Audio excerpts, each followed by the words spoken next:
ቤት ሆነ ምን ኖረው የበለጠ ምን ጨነቀው ምን አስበው በግላችን ለምን ሰራው ቤት ነው ወይስ ለተከራየንበት ቤት የቱ ነው እንነጋገር እንጂ ለነገሩ ሁላችሁም ቤት አላችሁ መሰለኝ ማሻአላህ የኪራይ ቤት ምን እንደሆነ አጣቆትም በሐቂቃ ምናስበው ምንጨነቀው የግል ይዞታ ከያዘን የኪራይ ቤቱ ነገ ለቀነው ነው ምንወጣው ባለቤቱን ሊያስወጣን ይችላል ሌላ ሰው ነው የሚገባው እስካለሁበት ጊዜ ድረስ ብቻ ለንከባከበው ነው እንጂ ምን አገባን ነው ቢፈርሳ ይመለከተን ባለቤቱ ይጨነቀበት ነው ያኛውስ የኛ ገንዘብ ነው እንደዛ ከሆነ ዱንያም አሁንም ኪራይ ላይ ያለ ነው በሐቂቃ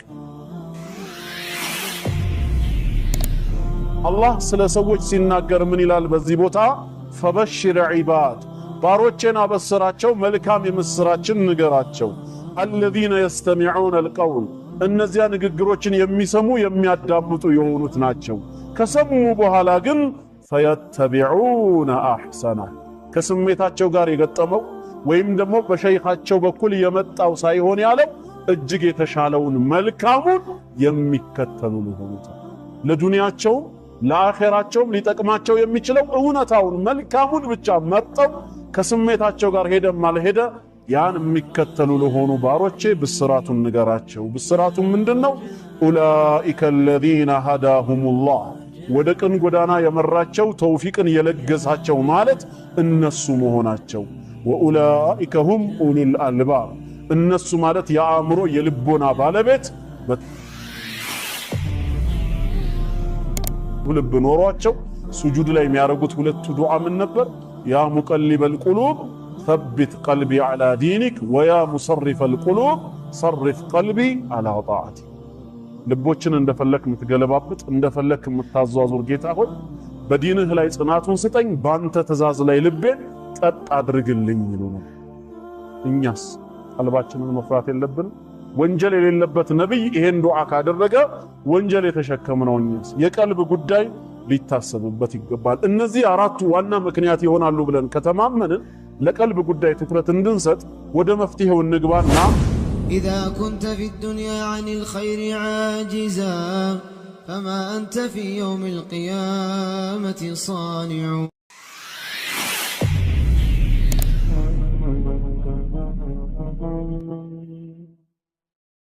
የአኺራው ቤት ለኛ የግል ሆኖ የሚሰጠን ከሆነ አላህ ከወዲሁ መስፈርቱን አሟሉ ብሎናል ለምን መስፈርቱን አናሟላም ዲቪ ደርሶሃል ከተባለ አሜሪካ ለመሄድ ጭንቁ ሌላ ነው ከዚህ በኋላ ምን ማድረግ እንዳለብን እንግሊዝኛውን ማታዓርፈውም ከሆነ ኡስታዞቹ ጋር ትሄዳለህ ተርጉሙልኝ ነው ግድ የለም እዛ አገሬ እስኪገባ ድረስ ለዛሬው አለማወቅ አይጎዳኝም ብቻ አገሩ ያስገባኝ ነው ልክ ጀነት እዛ ይመስል እሺ አኺራስ ዲቪ ወጥቶልናል በእስላም ነው ጀነት መግቢያ መንገዱ ሌላ ምንም የለም መስፈርቱን ማሟላት የኛ ድርሻ ነው አሁንም የምንሄደው ወደ አኺራ ነው ወደ ሞት ነው እየተጠጋን ያለ ነው ስለዚህ ለአኺራችን ምን ሰርተናል በተለይ አሁን ያለንበት ክፍለ ዘመን ወደ መጨረሻው ክፍለ ዘመን እየተጠጋ ነው ነብያችን አለይሂ ሰላቱ ወሰለም በሐዲስ የተናገሯቸው ምልክቶች እየተፈጸሙ ነው ድንገተኛ ሞት በየአካባቢው መሰማቱ ዑለማዎች ሊቃውንቶችን አላህ ወደ ራሱ መውሰዱ የመሳሰሉ ነገሮች በተግባር እየታዩ ነው እኛም ነገ ሟች ነን የምንል ከሆነ ምን ይዘን እንሂድ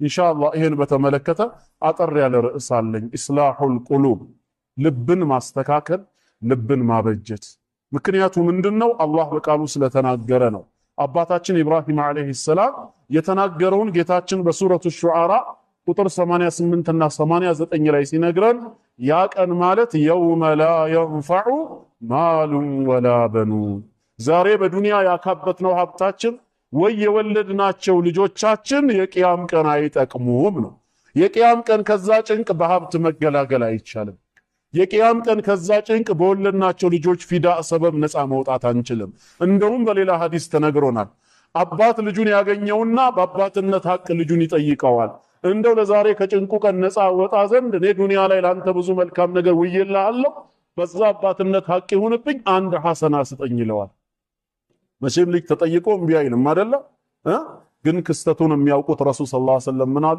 ልጅ በአጸፋው የሚመልሰው አባቴ ሆይ በልጅነት ሐቅ ዛሬም ጠይቀሃለሁ ዱንያ ላይ ተንከባክበህ እንዳሳደከኝ እንዳዘንክልኝ ዛሬም አንድ ሐሰና ስጠኝና እኔ ልለፍልዳል አላህ ምድራዊ ወዳጆች ይላል በዲን الاسلام በኢማን መንገድ ሳይሆን በጥቅም በዝምድና በመሳሰሉት ነገር የተገነባቡ ምድራዊ ወንድማሞች ምድራዊ ወዳጆች የዛን ቀን ከፊላቸው ለከፊሉ ጠላት ነው የሚሆኑት ነው። ዛሬ አብረህ ትጠራራለህ ትገባበዛለህ አብረህም ብዙ ነገር ትረዳዳለህ የቂያም ቀን ግን ከፊሉ ለከፊሉ ጠላት ነው ኢለል ሙተቁን በተቅዋ መንገድ የተገናኙ ሙስሊም ወንድማሞች ብቻ ሲቀሩ በላ ኢላሃ ኢላላህ መስመር ማለት ነው። ያ ከሆነ ምን አዘጋጅተናል ለአኺራ ልባችንን ምን ያህል አስተካክለናል ነው። ለምንድነው ስለ ነፍስያ መናገር ያስፈልገው ቢባል አላህ በዛ ቀን ላይ ልጆችም እንደዚሁም ገንዘብም አይጠቅሙም ካለ በኋላ ኢላ መን አተላህ ቢቀልቢን ሰሊም ነው ያለው። ሰላማዊ የሆነ ልብ ይዞ አላህ ዘንድ የመጣ ሰው ብቻ ሲቀር ነው። ስለዚህ ቀልባችን ሰላማዊ እንዲሆን የሙእሚን ልብ እንዲይዝ ምን ማድረግ አለብን? ይሄ ነው ጭንቀታችን። ለቀልብ ትኩረት መስጠት የሚገባን በብዙ ምክንያት ነው። አንደኛ አላህ ከሁሉ በፊት የሚመለከተው ልባችንን መሆኑን የሥራችንን ብዛት አይደለም ወይም የሥራውን አይነት አይደለም። አላህ መጀመሪያ የሚያየው ቀልብን ነው። ረሱል አለይሂ ሰላቱ ወሰላም ከአቢ ሁረይራ ረዲየላሁ ዐንሁ በተላለፈው ሐዲስ ምን ብለዋል? ኢነላህ ተዓላ ላ የንዙሩ ኢላ ሱወሪኩም ወአምዋሊኩም አላህ ወደ ቅርጾቻችሁ ማማር ወይ ወደ ንብረቶቻችሁ መከማቸትና መብዛት በፍጹም አይመለከትም። ወላኪን የንዙሩ ኢላ ቁሉቢኩም ወአዕማሊኩም ነገር ግን አላህ የሚመለከተው ወደ ልቦቻችሁ ጥራትና ወደ ስራዎቻችሁ ነው። ልባችንን ማጽዳት ከኛ ይጠበቃል። አላህ የሚያየው ስፍራ ምንድነው? ልብ መሆኑ ነው። ስለ ልብ ትኩረት መስጠት ያለብን ከዚህ አንፃር ነው። ሁለተኛ ደግሞ ሌላው ምክንያት ሰላሁል ጀዋሪህ ቢሰላሂል ቀልብ ውጫዊ ማንነታችን ወይም አካላችን የሚስተካከለው በቀልብ መስተካከል ሰበብ መሆኑ ነው። ቀልብ ካልተስተካከለ ቀልብ ከተበላሸ በፍጹም ውጫዊ ማንነታችን ሊስተካከል አይችልም። ሰዎች ዋናው ውስጥ ነው ይላሉ። ዋናው ውስጥ ነው ትክክል ነው። ግን ውስጥ ከተስተካከለ የዛ ምልክቱ ውጫዊ ማንነታችን ይስተካከላል ነው። ውጪው ከተበላሸ ግን ውስጡ ላይ ችግር እንዳለ በራሱ ጥቆማ ነው። ነቢያችን አለይሂ ሰላቱ ወሰላም ሲናገሩ በአንድ ሐዲሳቸው አላ ወኢነ ፊል ጀሰዲ ሙድጋ ብለዋል። አዋጅ በሰውነታችሁ ውስጥ የሚላመጥ የሆነ ቁራጭ ስጋ አለ። ኢዛ ሰላሐት ሰላሐል ጀሰዱ ኩሉ እሷ ከተስተካከለች ከበጀች ሙሉ ሰውነታችን ይስተካከላል። ወኢዛ ፈሰደት ፈሰደል ጀሰዱ ኩሉ እሷ ከተበላሸች ሙሉ ሰውነታችን ይበላሻል። አላ ወሂየል ቀልብ አዋጅ ንቁ እሷም ልብ ነች አሉ። ልብ በኢማን በተቅዋ በተወኩል በመሐባ ከተስተካከለ ሌላው ሰውነት ደግሞ ዒባዳን በአግባቡ በማከናወን ሳይከብደው ሳይቸግረው ይስተካከላል ነው። ልብ ላይ ግን እነዛ ነገሮች ከደከሙ ውጫዊ ማንነታችንን ዒባዳን በአግባቡ ለመፈጸም ያቅተዋልና ቅድሚያ የልብ ጉዳይ ይታሰብበት ነው። መሆን ያለበት ለልብ ነው ቅድሚያ የምንሰጠው ነው። እንደዚሁም ሌላው ልብን መሰረት የምናደርገው ለምንድነው? አልአዕማሉ ተተፋደሉ ቢተፋዱሊ ማ ፊል ቁሉብ ስራዎች አላህ ዘንድ የሚበላለጡት በምንድነው ከተባለ ልብ ላይ ባለው የንያ ደረጃ መሆኑ ነው። አንድ መልካም ሰሪ ከሌላ መልካም ሰሪ አላህ ዘንድ ተሽሎ የሚገኘው ከስራው መብዛት ወይ ከአይነቱ አይደለም። እሱ በራሱ የተወሰነ ድርሻ ሊኖረው ይችላል። ዋናው የሚበላለጠው ግን ልብ ላይ ባለው የንያ የኢማን ደረጃ ነው። ከኢማሙ ኋላ ማእሙምን ብለው ወደ 100 የሚጠጉ ሰጋጆች እኩል ደርሰው ሊሰግዱ ይችላሉ። በተለይ በመጀመሪያው ሶፍ ላይ ከኋላ ኢማሙ ኋላ ሆነው እኩል ሐርመው ሰላቱን አብሮ ሊያጠናቅቁ ይችላሉ። ግን በሁለት ወንድሞች ሰላት መሃል ያለው ልዩነት ሰማይ ከምድር ከሚራራቀው በላይ ሰላታቸው ይራራቃል። ምንድነው ምክንያቱ ሲባል አንደኛው ፊቱ ብቻ ሳይሆን ወደ ቂብላ የዞረው ልቡም ጭምር ነው ወደ ቂብላ የዞረው። የሚቀራቸውን ሲቆምም ሲያጎነብስም ስጁድም ሲወርድ ተሸሁድም ሲቀመጥ ያስተነተናል ያውቃል። አላህን መለመን ያለበት ቦታ ላይ ቆሞ ይለምናል። በልቡም ጭምር ነው ለጌታው የሚሰግደው። ሌላኛው ግን ፊቱ ወደ ቂብላ ዞራ ልቡ ግን ከመስጊዱ ክልል ራሱ ውጪ ነው። ሌላ መንደር ላይ ነው ያለው። በሌላ ሐጃ ነው። ኢማሙ አላሁ አክበር ሲል ብቻ ነው የሚመለሰው። ስንተኛ ረካዓ እንደሆነ ራሱ አያውቅም እየተሰገደ ያለው በኢማሙ ማሰላመት ካልሆነ በቀር። ስለዚህ የሁሉም ሰላት እኩል ነው ማለት አይደለም። ምንድነው እንዲለያዩ ያደረገው? ልባቸው ላይ ያለው ለሰላቱ የሚሰጡት ክብር፣ ለሰላቱ የሚሰጡት ጥንቃቄ፣ የኢማኑ የተቅዋው የተወኩል ደረጃ ነው። ያ ከሆነ ቅድሚያ ልብን ማስተካከል ይገባል። አራተኛው ሌላው ምክንያታችን ለምንድነው ለልብ ቅድሚያ የምንሰጠው? አልቀልቡ ከሲሩ ተቀሉብ የማይያዝ የማይጨበጥ እንደ ሳሙና የሚያምለጨልጭ ነገር ቢኖር የሰው ልብ ነው መባሉ ነው። ቋሚና የረጋ አይደለም፣ ሪጅድ አይደለም። ኢማን የሚባለው ነገር ከፍ እያለ እየጠነከረ እየጨመረ ይሄዳል። ዝቅ እያለ እየሳሳ እየቀነሰ እየሞተም ሊሄድ ይችላል። ይህንን በተመለከተ ሚቅዳድ ኢብን አልአስወድ ረዲየላሁ ዐንሁ በአንድ ሐዲስ ላይ ምን ይላል? ላ አቁሉ ፊ ረጁሊን ኸይረን ወላ ሸራ ይላል። ከዚህ በኋላ እኔ ለማንም ሰው ቢሆን ጥሩነትም ሆነ መጥፎነት ምስክር አልሰጥም አለ ለሰዎች ሐታ አንዙረ ማ ዩኽተሙ ለሁ ኻቲማው ምን እንደሆነ እስክመለከት ድረስ ስለ ሰዎች ጥሩነት መጥፎነት በፍጹም አልመሰክርም። ዛሬ ጥሩ ናቸው ያልኳቸው ነገ መጥፎ ሊሆኑ ይችላሉ። ዛሬ በመጥፎነት የመሰከርኩባቸው ነገ ጥሩ ሊሆኑ ይችላሉ። እኔ በፍጹም ከዚህ በኋላ ኻቲማን እስካይ ድረስ ለማንም ሰው ጥሩም ሆነ መጥፎን አልመሰክርም። ያዕኒ ባዕደ ሸይኢን ሰሚዕቱሁ ሚን ነቢይ ሰለላሁ ዐለይሂ ወሰለም የአላህ መልእክተኛ የሆነ ነገር ሲናገሩ ከሰማኋቸው በኋላ አለ። ሰዎቹም ማወቅ ፈለጉና ቂለ ወማ ሰሚዕት ምን ሲሉ ሰምተ ነው ይሄን አቋም የወሰድከው ሲሉት ቃለ ሰሚዕቱ ረሱለላህ ሰለላሁ ዐለይሂ ወሰለም የአላህ መልእክተኛ እንዲህ ሲሉ ሰማሁ ለቀልቡ ብኒ አደመ አሸዱ እንቅላበን ሚነል ቅድሪ ኢዘ እጅተመዐት ገሊያው የአደም ልጅ ልብ አሉ በድስት ላይ ውሃ ተጥዶ እሳቱ ውሃውን ሲያንተካትከው ውሃው ከሚገለባበጠው በላይ የአደም ልጅ ልብ ይገለባበጣል። አይጨበጥም፣ ቋሚ አይደለም። በሰዓታት በደቂቃ ልዩነት ይቀያየራል። ልክ ውሃው እሳቱ ሲያገኘው ከሚንተከተከው ከሚገለባበጠው በላይ ነው ያሉት።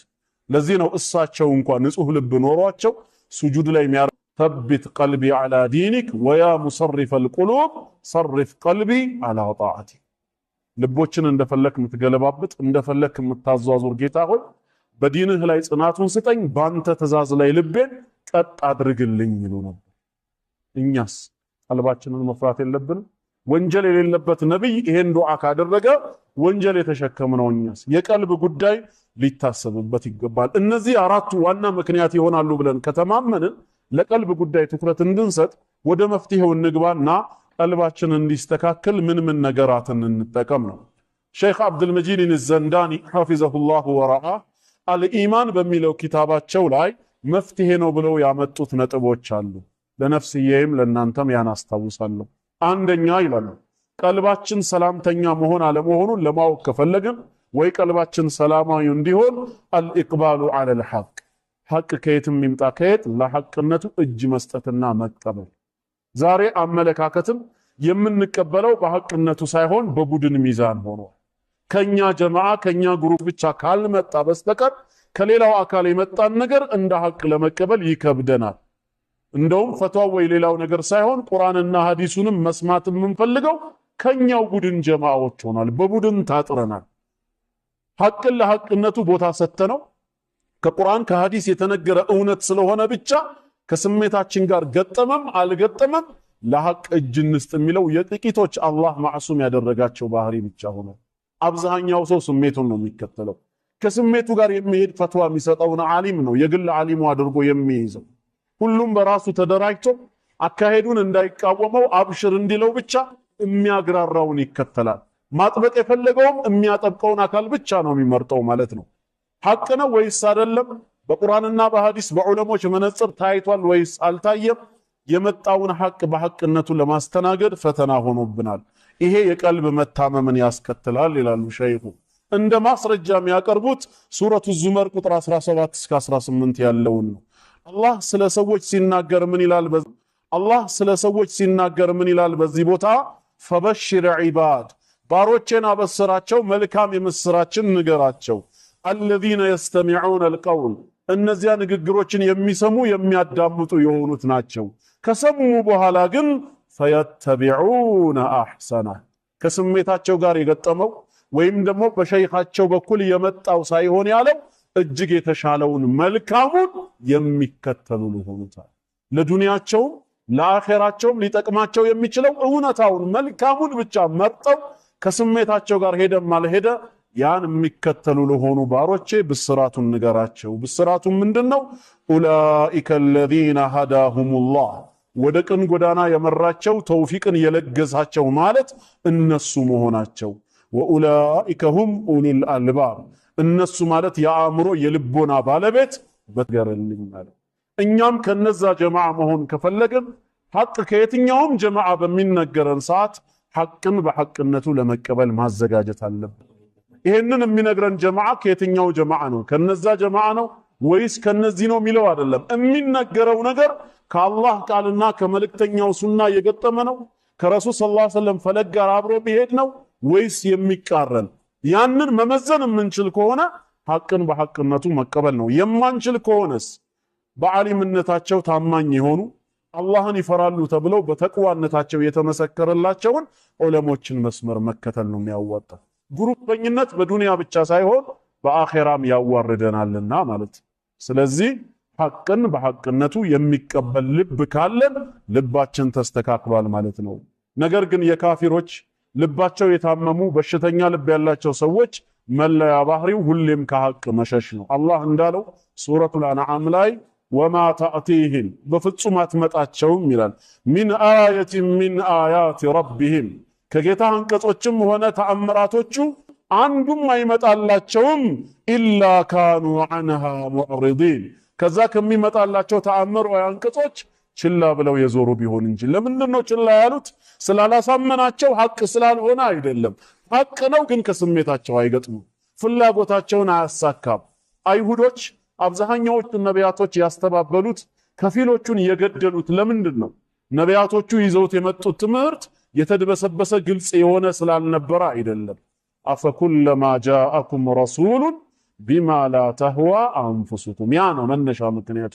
ስሜትና ዝንባሌያችሁን በሚመጥን መልኩ መልእክተኞች ካልመጣላችሁ ኢስተክበርቱም የእነሱን ሐቅ ለመቀበል ትኮራላችሁ። ፈፈሪቀን ከዘብቱም ከኩራትም አልፋችሁ ከፊሎቹን ታስተባብላላችሁ። ነገሩ ካመቻችሁ ደግሞ ወፈሪቀን ተቅቱሉን የቻላችሁትን ከፊሉን ደግሞ ትገላላችሁ ወይ ከሀገር ታባረራላችሁ አለ ከስሜት ጋር። እኛም ዛሬ አዲስ ነብይ አይላክልንም፣ ግን የነቢያትን ቦታ ተክተው ዑለማዎች ወረሰቱል አንቢያ ስለ አላህ ቃል ስለ ረሱል ሰለላሁ ዐለይሂ ወሰለም ሐዲስ የሚመክሩን እውነት የሚነግሩን ከሆነ እውነትን በእውነትነቱ መቀበል አለብን። ከማን መጣ ሳይሆን የመጣው ምንድነው? ግልጽ ነው። አላህ ይወፍቀን። የወሬ ሰው ሳይሆን የተግባር ሰው ያደርገን። ሐቅን መቀበል ጥቅሙ ለራሳችን ነው። በዱንያም ረፍት ነው፣ በአኼራም ከጥያቄ ነጃ ማውጣት ነው። በሽተኛ ልብ ያለው ሰው ግን ሐቅን መቀበል ይከብደዋል ነው።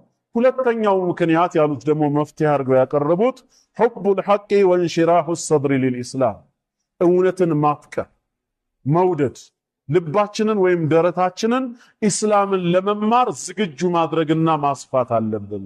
ሰው ዛሬ ለማወቅ ጉጉት ያለው በአብዛኛው አላህ የጠበቀው ሲቀር ስለ ዲኑ አይደለም፣ ስለ ፖለቲካ ማወቅ ይፈልጋል። ስለ ወቅታዊ ጉዳይ የሰሜኑ ጦርነት ከምን ደረሰ ሁሉም ያስጨንቀን እሱ ነው። ስንመሽ ቤታችን እንገባለን፣ ዜና እንከታተላለን። ትላንት እንትን ከተማ ነበሩ፣ ዛሬ የት ከተማ ደረሱ፣ ስንት ኪሎ ሜትር ቀራቸው አዲስ አበባ ሊገቡ።